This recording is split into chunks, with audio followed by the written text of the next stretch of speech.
Petite précision. Donc aujourd'hui, séance à jeun. Là, il est midi 25.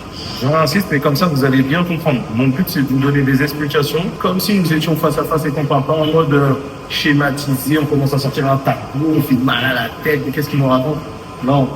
Nous, Jet Prime, c'est la simplicité. Quels sont les bénéfices d'être à jeun le plus longtemps possible? Comme je vous ai parlé, on sécrète deux hormones, l'insuline, le glucagon. Les deux ne peuvent pas fonctionner ensemble, comme le biceps et le triceps. L'insuline est déclenchée lorsque tu manges quelque chose, là on voit dessus, donc qu'il soit lent ou rapide. Et là, le glucagon, il se déclenche quand tu es à jeun. Donc lors de ton sommeil, par exemple, au bout de 3 à 4 heures de sommeil, c'est là qu'il commence à sécréter, donc toute la nuit il fonctionne. Et au lever, on ne l'a pas coupé. Donc là, tout de suite, le glucagon est toujours en train de fonctionner. S'il y a des réserves de glucogène, la musculation va tout cramer. Et après, tu peux attaquer par du cardio pour vraiment soulever le gras. Donc, 20 minutes de cardio, c'est top. Pour les plus concentrés ou les plus aguerris, 1 heure de cardio, alors avec de la pompe, là, c'est magnifique. Une bonne petite routine comme ça, c'est top, pas obligé d'être à jeun tout le temps. C'est comme vous le sentez. Faut écouter votre corps. Si elle fringale le matin, il faut manger. Si c'est pas encore simple pour ces deux explications, vous mettez des commentaires en haut. De toute façon, sur les autres réseaux sociaux, on fera des capsules vraiment dédiées pour ces choses-là, mais en toute simplicité.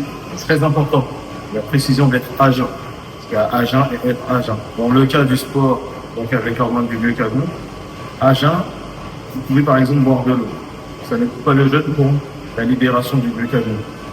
Thé sans sucre, café sans sucre, tout pour vous. Vous êtes à jeun, le glucagon il continue. Il y a une différence entre être à jeun dans cette situation-là et par exemple être à jeun lors d'un moment spirituel. Par exemple, pour les musulmans, lors du ramadan, à jeun, il n'y a pas d'eau, il n'y a rien. Sinon, ça coupe le jeûne. Dans certains cas aussi, lorsqu'on fait des prises de sang, donc certains bilans, demandez bien à votre médecin, être à jeun, vous ne pouvez rien prendre, pas d'eau, rien du tout. Alors que d'autres, par exemple, comme moi j'ai parlé des cas par exemple des diabétiques, être à jeun, vous pouvez boire de l'eau, ça ne va pas fausser la prise de sang et le taux d'hémoglobine glyquée. Ok la famille? De toute façon, on sera plein de capsules, plein d'explications. Chez JF Prime, on va ressortir complet. Et même moi, je veux que vous mettiez des choses aussi en commentaire lorsque j'ai pas assez développé parce que peut-être que je connais pas. Et moi aussi, de vous, je veux apprendre.